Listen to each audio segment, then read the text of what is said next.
नमस्ते, म चिरञ्जीवी गुरागाई matrix with चिरञ्जीवीमा स्वागत छ। आजको एपिसोडमा हामीले कक्षा 12 को कस्ट रिकन्सिलिएसन स्टेटमेन्ट अथवा नेपालीमा लागत हिसाब मिलान विवरण भन्छ, कस्ट रिकन्सिलिएसन स्टेटमेन्ट चाहिँ पढ्दैछौँ, जुन चाहिँ कक्षा 11 मा हामीले पढेको ब्याङ्क रिकन्सिलिएसन स्टेटमेन्टको सेम प्रोसेसमा त्यस्तै तरिकाले थोरै कन्सेप्ट के फरक भन्दा हामीले कक्षा 11 मा ब्याङ्क रिकन्सिलिएसन स्टेटमेन्ट भनेको ब्याङ्कको ब्यालेन्स फरक पढ्नुको कारण हेर्थ्यौँ भने अब यहाँ चाहिँ कस्ट रिकन्सिलिएसन स्टेटमेन्टमा चाहिँ के पढ्नेछौँ भन्दा हामीले फाइनान्सियल एकाउन्टिङ र कस्ट एकाउन्टिङ दुईटा एकाउन्टिङ सिस्टम हुन्छ, जसमा कस्ट एकाउन्टिङले एउटा प्रफिट क्याल्कुलेट गर्छ, फाइनान्सियल एकाउन्टले एउटा प्रफिट क्याल्कुलेट गर्छ। तर कस्ट र प्रफिट फाइनान्सियल अकाउन्टिङको प्रफिट चाहिँ के हुन जान्छ, फरक हुन जान्छ। अब के कारणले फरक पर्यो त, दुवैमा देखाउने प्रफिट फरक पर्नुको कारण पत्ता लगाई त्यसलाई मिलाउने कामलाई नै हामी के भन्छौँ, कस्ट रिकन्सिलिएसन स्टेटमेन्ट भन्छौँ। हामीले 11 मा ब्याङ्क रिकन्सिलिएसन स्टेटमेन्टमा चाहिँ पासबुकले देखाउने ब्याङ्क ब्यालेन्स र ब्याङ्कको पासबुकले देखाउने ब्याङ्क ब्यालेन्स र हाम्रो बिजनेसको क्यास बुकले देखाउने ब्याङ्क ब्यालेन्स फरक पर्नुको कारण पत्ता लगाउँथ्यौँ भने यहाँ चाहिँ हामीले कस्ट एकाउन्टिङ र फाइनान्सियल एकाउन्टिङले देखाउने डिफ्रेन्ट प्रफिट के गरी फरक पर्न गयो त, त्यो कुराहरू पत्ता लगाई त्यसलाई मिलाउने काम गर्छौँ, त्यही नै फरक छ। अब यसको फर्मेट पनि सेम नै छ कस्ट रिकन्सिलिएसन स्टेटमेन्टको।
यसमा पार्टिकुलर्स डिटेल्स एमाउन्ट भनेर लेखेको छ।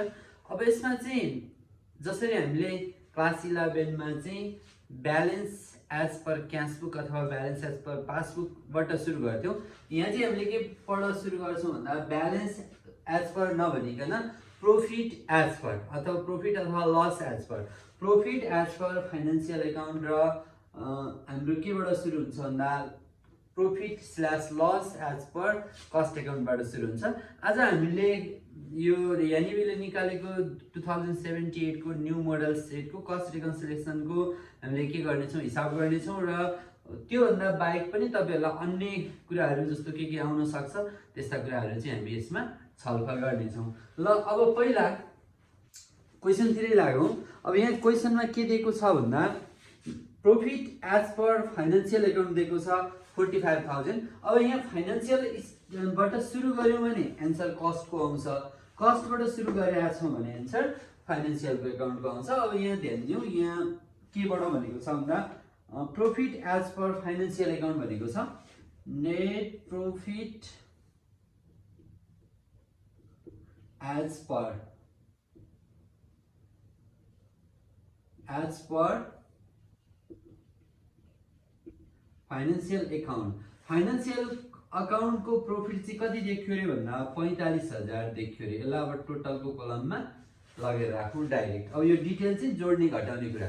अब हामीले यसमा के गर्दैछौँ भन्दा फाइनान्सियल एकाउन्ट र कस्ट एकाउन्टिङको प्रफिट फरक पर्नुको कारणहरू पढ्दैछौँ भने अब फरक परेपछि त के गर्नुपर्ने हुन्छ भन्दा त्यसलाई मिलाउनु पर्ने हुन्छ। मिलाउने कुरा कसरी भन्दा बढी भए माइनस गर्ने, कम भए प्लस गर्ने, यो नै हाम्रो के हो त हिसाब मिलाउने काम हो। अब मेन ध्यान दिनुपर्ने, डिफ्रेन्ट टिचरले डिफ्रेन्ट आइडियाले पढाउनुहुन्छ, मैले पढाएको तपाईँलाई कस्तो लाग्छ, मन पर्यो भने तपाईँले फलो गर्नु सक्नुहुन्छ, नभए हजुरहरूले जुन जान्नुभएको छ त्यही जानेकै मेथडलाई फलो गर्नु होला भन्दै मेरो तरिका अपनाउँछु। सधैँ अब डिफ्रेन्ट हेडिङमा डिफ्रेन्ट तरिकाले हेर्ने चलन छ, अब त्यसलाई एकै तरिकाले हेर्ने तरिका सिकाउँछु म चाहिँ। जस्तो तपाईले को केबाट सुरु भन्ने भएको छ भन्दा प्रॉफिट को कुरा छ यहाँ। Profit as per financial account. अब तपाईको कहाँबाट सुरु भयो, फाइनेन्शियल एकाउन्ट सुरु भयो भने तपाईको ध्यान योतिर मात्रै जाओस्, फाइनेन्शियल एकाउन्टमा मात्रै हेर्नुस् है त। तपाईले केलाई हेर्ने, अब फाइनेन्शियल एकाउन्टलाई हेर्ने। अब यो फाइनेन्शियलको त्यहाँ दिएको इन्फर्मेसनले तपाईलाई प्रॉफिट फरक पर्नुको कारणहरु त्यहाँ क्वेशनमा दिएको हुन्छ। अब त्यो क्वेशनमा दिएको प्रॉफिट फरक पर्नुका कारणहरुले गर्दा यो तपाई फाइनेन्शियल एकाउन्टको प्रॉफिट धेरै देखियो, अब हिसाब मिलाउनलाई लेस गरिदिनुस्। यदि कम देखियो भने अब तपाईले के गर्नुस् त, हिसाब मिलाउनलाई एड गरिदिनुस्। त्यति एउटा कन्सेप्ट जाने हुन्छ। तपाईले सधैँ प्रॉफिटलाई हेर्ने, त्यहाँ दिएका कुराहरुले गर्दा प्रॉफिटलाई कस्तो असर पर्यो। तपाईलाई यहाँ फाइनेन्शियलको प्रॉफिट धेरै हुन गयो, तपाईले घटाउनुस्, हिसाब मिलिहाल्यो, र फाइनेन्शियलको प्रॉफिट कम हुन गयो। अब जोडिदिनुस्, तपाईको हिसाब मिल्यो। ल तपाईलाई यहाँ एउटा म दिन्छु, याफे भनेको फाइनेन्शियल एकाउन्ट र सीए भनेको कस्ट एकाउन्ट। अहिले हाम्रो कुनबाट सुरु छ, फाइनेन्शियल। त्यसमा फाइनेन्शियललाई मात्रै हेर्नुस्, तपाईको आँखा कहाँ मात्रै होस् त भन्दा फाइनेन्शियलमा होस्, र फाइनेन्शियलको केमा होस् त, प्रॉफिटमा होस्। प्रॉफिट, प्रॉफिट अफ याफे, प्रॉफिट अफ सी। तपाईले हेर्ने भनेको त्यहाँ दिएका कुराहरु हेर्ने हैन कि प्रॉफिट के भयो त, त्यहाँ दिएको कुराले प्रॉफिट, याफेको प्रॉफिट के भयो, बढ्यो अथवा घट्यो, यति दुईटा कुरा हेर्नु। बढ्यो भने माइनस गर्नु, तर कस्टको हेर्ने हैन। अब याफेबाट सुरु भएको छ नि, याफेकै हेर्ने। यदि कस्टबाट यहाँ सुरु भएको थियो भने कस्टको मात्रै हेर्ने तरिका एउटै हो। अब यहाँ पहिलो क्वेशन छ तपाईको, यो ए नम्बरमा हेरिदिएको छ, यो ए नम्बरमा चाहिँ तपाईलाई ब्यालेन्स दिएको छ। अब यो ब्यालेन्स नेट प्रॉफिट दिएको छ भने अब यसमा केही कुरा जोड्नु पर्ने हुन सक्छ र केही कुरा घटाउनु पर्ने पनि हुन सक्छ। तपाईहरु अब profit as per financial account भनेर 45,000 दिएको छ, र यहाँ के कारणले फरक पर्न गयो भन्ने कुरा चाहिँ यहाँ देखेको छ। Depreciation over charge in cost account. ल सुन्नुस् त, डिप्रिसिएसन चाहिँ के भयो अरे, over charge in cost account. त्यसो भए अब तपाईले यहाँ के हेर्नु पर्यो भन्दा डिप्रिसिएसन कस्ट एकाउन्टिङमा चाहिँ धेरै चार्ज भयो अरे। सुन्नुस् है त, धेरै चार्ज भयो भने के हुन्छ, डिप्रिसिएसन त एउटा के हो त, लस हो। लस धेरै भयो भने प्रॉफिट के हुन्छ, थोरै हुन्छ। तर कसमा, कस्ट एकाउन्टमा। ल हेर्नुस् है त, यहाँ के को बारेमा दिएको छ, कस्ट एकाउन्टिङ। हामीले हेर्नुपर्ने फाइनेन्शियल एकाउन्टलाई हो। भनेपछि यहाँ depreciation over charge in cost accounting. Depreciation भनेको त एउटा लस हो। लस धेरै भयो भने प्रॉफिट कम हुन्छ, कहाँ, कस्ट एकाउन्टिङमा हो। यहाँ चाहिँ प्रॉफिट के भयो, कम भयो। किन भन्दा यसले डिप्रिसिएसन धेरै चार्ज गर्यो। यसले डिप्रिसिएसन धेरै चार्ज गर्यो भने त डिप्रिसिएसन भनेको त लस हो। लस धेरै चार्ज गर्यो भने, एक्सपेन्सेस धेरै चार्ज गर्यो भने सधैँ के हुन्छ, नाफा कम हुन्छ। यसको प्रॉफिट के भयो, कम भयो। अब तर यसलाई त हेर्ने होइन, यता कम भयो भन्नुको अर्थ यसको के भयो त, बढी भयो। तपाईलाई फाइनेन्शियल नभए यसरी हेर्दा नि हुन्छ, कस्ट एकाउन्टिङले डिप्रिसिएसन ओभर चार्ज गर्यो भने यसले त कम चार्ज गर्यो, हो कि हैन। यसले बढी चार्ज गर्नु, डिप्रिसिएसन भनेको के हो त भन्दा यसले कम चार्ज गर्नु। जब यसले डिप्रिसिएसन कम चार्ज गर्यो, डिप्रिसिएसन भनेको त लस हो। लस कम भयो भने प्रॉफिट बढी हुन्छ, हो कि हैन। यसको प्रॉफिट बढी भयो, जसरी हेरे पनि यसकै प्रॉफिट बढी हुन्छ। अघि यसको प्रॉफिट कम भन्नुको अर्थ यसको प्रॉफिट बढी, तर यसले अब कम डिप्रिसिएसन चार्ज गर्यो भने यसको नाफा बढी हो। यसको नाफा बढी भयो भने हामीले यहीबाट गरेको छौं, यसको नाफा बढी भयो भने के गर्ने, अब हिसाब मिलाउनलाई माइनस गरिदिने। लेसमा डिप्रिसिएसन ओभर चार्ज इन कसले भन्दा, कसले ओभर चार्ज गरेको भन्दा कस्ट एकाउन्टिङले। कस्ट एकाउन्टिङ नभए यसलाई के लेख्नु पायो, depreciation under charge in financial accounting. यसले बढी चार्ज गर्नु भनेको यसले कम चार्ज गर्नु। जब यसले कम चार्ज गर्यो के त, डिप्रिसिएसन। यसले डिप्रिसिएसन कम चार्ज गर्यो भने नाफा धेरै देखियो, नाफा यसको धेरै देखियो। त्यही भएर हामीले लेस गरेको कति हजार भन्दा 10,000 भनेको छ। 10,000 चाहिँ यसले डिप्रिसिएसन बढी चार्ज गर्यो, यसले कम चार्ज गर्यो, त्यही भएर यसमा 10,000 बढी प्रॉफिट भयो। त्यही भएर अब लेस गरिदिउँ, अब हाम्रो हिसाब मिल्छ। त्यस्तै गरी यो बी नम्बर, सी नम्बरमा चाहिँ के भनेको छ भन्दा अन्डर भ्यालुएसन ओपनिङ स्टक। अब ओपनिङ स्टक चाहिँ अन्डर भ्यालुएसन। अब तपाईँ याद गर्नुहोस्, फाइनेन्शियल स्टेटमेन्ट प्रिपेयर गर्ने बेला ओपनिङ स्टक कता राखिन्छ भन्दा ओपनिङ स्टक डेबिटतिर राखिन्छ। अथवा ग्रस प्रॉफिट निकाल्ने बेला याद छ कि छैन, ट्रेडिङ एकाउन्टमा हामी के गर्छौँ, ओपनिङ स्टक र क्लोजिङ स्टक कहाँ आउँछ, ट्रेडिङ एकाउन्टमा आउँछ। ट्रेडिङको ओपनिङ कता आउँछ, डेबिटमा आउँछ। डेबिट भनेको खर्चतिर आउँछ, खर्च साइडमा आउँछ भने क्लोजिङ चाहिँ कहाँ आउँछ, क्रेडिट साइडमा आउँछ, ट्रेडिङको क्रेडिट अथवा सेल्ससँग जोडेर आउँछ। अब यसबाट के बुझ्नु पर्यो भन्दा ओपनिङ स्टक ट्रेडिङको डेबिटमा आउँछ। जब डेबिटमा आउँछ यसले यो खर्च हो। यसरी याद गर्नुहोस्, नाफा नोक्सान निकाल्ने बेला ओपनिङ स्टकले के भूमिका खेल्छ भन्दा ओपनिङ स्टक त तपाईँको डेबिटतिर आउँछ। जब डेबिटतिर आउँछ भनेपछि खर्च साइडमा आउँछ। जब ओपनिङ स्टकले खर्च देखाउँछ भने यसले के गराउँछ, नाफालाई कम गराउँछ। त्यसो भए नाफा यसले के गर्यो अरे त ओपनिङ स्टक चाहिँ फाइनेन्सियल एकाउन्टमा चाहिँ कम देखियो अरे, अन्डर भ्यालुएसन। अब ओपनिङ स्टक खर्च, अब यसरी बुझ्नु पर्यो, खर्च भनेर बुझ्नु पर्यो, किन भन्दा यो डेबिटतिर आउँछ। ओपनिङ स्टक खर्च मानेपछि यो डेबिटतिर आउने भएको भएर खर्च मान्यौँ। खर्च मानेपछि के भयो त भन्दा यसले त ओभर के गर्यो अरे, अन्डर भ्यालुएसन भनेपछि खर्च देखाउने काम चाहिँ थोरै भयो अरे। जब खर्च थोरै भयो प्रफिट धेरै भयो। फेरि यो फाइनेन्सियल एकाउन्टको प्रफिट के भयो त, धेरै भयो। किन भन्दा ओपनिङ स्टक धेरै राखेको भए खर्च धेरै देखिन्थ्यो, त्यही भएर आम्दानी थोरै, प्रफिट थोरै देखिन्थ्यो। तर थोरै भ्यालुएसन भयो भने त ओपनिङ स्टक त डेबिटमा आउने, खर्चतिर आउने कुरा थोरै भयो भने के हुन्छ, प्रफिट धेरै हुन्छ। प्रफिट धेरै भयो भने अब फेरि के गरिदिनुहोस्, लेस गरिदिनुहोस्। सी नम्बरमा लेस गर्नुहोस्, under valuation, under valuation of opening stock. Opening stock यो चाहिँ कति हजार भन्दा 8000। 8000ले चाहिँ कम भ्यालुएसन भयो ओपनिङ स्टक। जब ओपनिङ स्टक कम हुन्छ आम्दानी बढी हुन्छ, प्रफिट बढी हुन्छ। हामीले प्रफिट हेर्ने, प्रफिट बढी हुन्छ भने के गर्नुहोस्, हिसाब मिलाउनलाई लेस गर्नुहोस्। अब लास्टमा छ interest on investment in financial account. Interest on investment भन्न साथै यो कहिले पनि कस्ट एकाउन्टिङले त देखाउँदैन। तपाईँको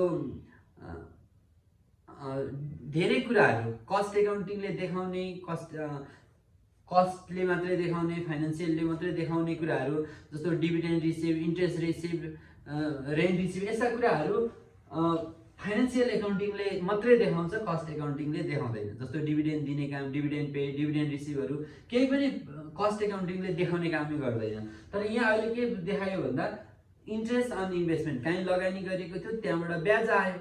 ब्याज आयो भने फाइनेन्सियल एकाउन्टिङले इन्कम देखायो। जब इन्कम देखायो यसको प्रफिट धेरै भयो, हो कि होइन। अब यसको प्रफिट धेरै भयो, हामीले हेर्नु पनि यसरी आएको छ, प्रफिट धेरै भयो भने अब हिसाब मिलाउनलाई के गर्नु पर्यो, लेस गरिदिनु पर्यो डीमा। Interest on investment, interest on investment recorded in financial account only, account only. किन भन्दा यस्तो देखाउने काम फाइनेन्सियलको मात्रै हो। इन्ट्रेस्ट अन इन्भेस्टमेन्ट मात्रै भनिदियो भने पनि यो कसले देखाउँछ, फाइनेन्सियल एकाउन्टिङले देखाउँछ। डिभिडेन्ड रिसिभ भन्यो भने कसले देखाउँछ, फाइनेन्सियल एकाउन्टले देखाउँछ। कमिसन रिसिभ भन्यो भने कमिसन कसले देखाउँछ, फाइनेन्सियल एकाउन्टले देखाउँछ। डिभिडेन्ड पेड भयो भने कसले पे गर्छ, डिभिडेन्ड, फाइनेन्सियल एकाउन्टिङले। त्यस्ता कुरा त कस्ट एकाउन्टिङले देखाउँदैन। त्यही भएर कति एक्टिभिटीहरू चाहिँ फाइनेन्सियलले मात्रै देखाउने छन्। त्यस्तो भन्यो भने हामीले जान्नुपर्छ फाइनेन्सियलले आम्दानी देखायो, प्रफिट बढी भयो, खर्च देखायो, प्रफिट कम भयो। अब तपाईँले यसमा हेर्नुपर्ने फाइनेन्सियल एकाउन्टिङलाई छ, प्रफिट बढी भएको जस्तो लाग्छ भने लेसमा राखिदिनुहोस्, कम भयो भन्ने लाग्छ भने एडमा राखिदिनुहोस्। अब यो चाहिँ कति हजार छ भन्दा 11000 छ। ल अब जम्मा दिएका यति हो। अब यी सबै नै केमा आयो, लेसमा मात्रै आयो। तपाईँलाई एडमा आउनै पर्छ भन्ने छैन। फेरि 4वटामा 2टा एड होला, 2टा लेस होला भनेर गर्ने होइन है। तपाईँहरूको मेन ध्यान दिनुपर्ने के हो त भन्दा केबाट सुरुवात छ, सधैँ त्यसको प्रफिटलाई हेर्ने, सधैँ लस भए पनि प्रफिटलाई नै हेर्ने। यहाँ लस एज पर दिएको थियो भने पनि प्रफिटलाई नै हेर्ने। प्रफिट बढ्यो अथवा घट्यो एउटै तरिकाले, धेरै तरिकाहरूले झन् बिग्रिन सक्छ। प्रफिट धेरै देखियो तपाईँ सधैँ लेस गर्नुहोस्, थोरै देखियो तर कता कसको थोरै भन्दा सीएको। यहाँ स्टार्टिङ कसको छ, स्टार्टिङ सीएको भयो, सीएको मात्रै प्रफिट हेर्नुहोस्। स्टार्टिङ याफेको फाइनेन्सियल एकाउन्टिङको छ भने फाइनेन्सियलको एकाउन्टिङको प्रफिट हेर्नुहोस्। फाइनेन्सियल एकाउन्टिङको प्रफिट धेरै देखियो भने लेस गर्नुहोस्, कम देखियो भने एड गर्नुहोस्। यति रुल जान्नु भने तपाईँको कस्ट रिकन्सिलिएसन स्टेटमेन्ट कहिले पनि बिग्रिँदैन। अब यो एड गर्ने केही कुरा आएन भनेपछि एड निल भयो भनेपछि तपाईँको यहाँ 45000 आयो। अब यहाँ लेस गर्ने चाहिँ कतिवटा आयो त भन्दा 18, 10, 28, 29000 लेस गर्ने आयो। अब लेस गरिसकेपछि अब यो लेस गरिसकेपछि 45 मा 29 गयो 16000। यो 16000 चाहिँ के हुन्छ त भन्दा net profit as per cost accounting हुन्छ। ल त यसरी चाहिँ हामीले के गर्न सक्छौं, कस्ट रिकन्सिलिएसन स्टेटमेन्ट प्रिपेयर गर्न सक्छौं। जस्तै अब यसमा तपाईले यसलाई अलिकति कोही बेला झुक्याइदिने एउटा ट्रान्सफर फी भन्ने हुन्छ, ट्रान्सफर फी भन्ने हुन्छ। यो ट्रान्सफर फी यस्तो हेर्छन् कि फी भन्न साथै खर्च भनेर धेरैले खर्च भन्छन्, तर यो कहिले पनि खर्च हैन। ट्रान्सफर फी भनेको यो इन्कम हो, यो शेयर ट्रान्सफर फी हो। शेयर ट्रान्सफर गर्दा चाहिँ कम्पनीले के गर्छ भन्दा पैसा रिसिभ गर्छ, त्यही भएर ट्रान्सफर फी भनेको सधैँ के हो त, इन्कम हो। याद गर्नुपर्ने कुरा यो कसले मात्रै रेकर्ड राख्छ भन्दा फाइनान्शियल एकाउन्टिङले मात्रै रेकर्ड राख्छ। जस्तै यसले रेकर्ड राख्दाखेरि यो त फी भनेको इन्कम हो, इन्कमले प्रॉफिट बढाउँछ, यसले प्रॉफिट बढाउँछ अनि यसको प्रॉफिट धेरै भयो भनेपछि यसको प्रॉफिट धेरै भयो भने योबाट सुरु गरेको छ भने लेसमा राख्नुस्, यदि योबाट सुरु गरेको छ भने अब केमा आउँछ त, अटोमेटिकली एन्डमा आउँछ। अनि तपाईको क्लोजिङ स्टक, जस्तो क्लोजिङ स्टकको कुरा आएको छ भने के गर्नु भन्दा क्लोजिङ स्टक कहाँ आउँछ पहिला कुरा ध्यान दिनुस्।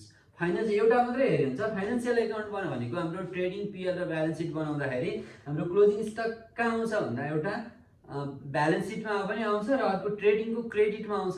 ट्रेडिङको क्रेडिटमा आउनुको अर्थ के हो भन्दा ग्रस प्रॉफिट बढाउने काम हो, किनभने इन्कम साइडमा सेल्ससँग जोडेर बस्छ भनेपछि त्यो त इन्कम बढाउने काम गर्छ, यसले रेभेन्यू बढाउने काम गर्छ। भनेपछि क्लोजिङ स्टक धेरै भयो, रेभेन्यू बढ्यो, त्यसको मिनिङ प्रॉफिट बढ्यो। यो धेरै रेकर्ड हुनु भनेको प्रॉफिट धेरै हुनु, र यो कम रेकर्ड हुनु भनेको आम्दानी कम देखाउनु र प्रॉफिट पनि कम हुनु। जति तपाईले ध्यान दिनुपर्ने एक्सपेन्सेस र प्रॉफिटमा के रिलेसन हुन्छ भन्दा एक्सपेन्सेस हाई भयो भने प्रॉफिट के हुन्छ, कम हुन्छ। एक्सपेन्सेस फेरि कम भयो भने प्रॉफिट के हुन्छ, हाई हुन्छ। त्यसैगरी इन्कम के हुन्छ, इन्कम हाई भयो प्रॉफिट हाई हुन्छ, अनि इन्कम लेस भयो प्रॉफिट पनि लेस हुन्छ। यसरी बुझ्नु। क्लोजिङ स्टकलाई अब हामीले इन्कम साइडमा राख्छौं, त्यही भएर यो हाई हुनु भनेको प्रॉफिट हाई हो, यो कम हुनु भनेको प्रॉफिट कम हुनु। तर ओपनिङ स्टक, अघि यहाँ ओपनिङ स्टकको कुरा आछ, ओपनिङ स्टक चाहिँ के हो त, एक्सपेन्सेस हो। यो धेरै भयो प्रॉफिट कम, कम भयो के हुन्छ, प्रॉफिट बढी। जे होस् तपाईहरुले के गर्नु पर्यो भन्दा प्रॉफिट हेर्नु पर्यो। प्रॉफिट धेरै देखिन्छ, तपाईले पहिला कुरा त के याद गर्नु पर्यो भन्दा कुनबाट सुरु छ, profit as per financial account छ कि profit as per cost account छ।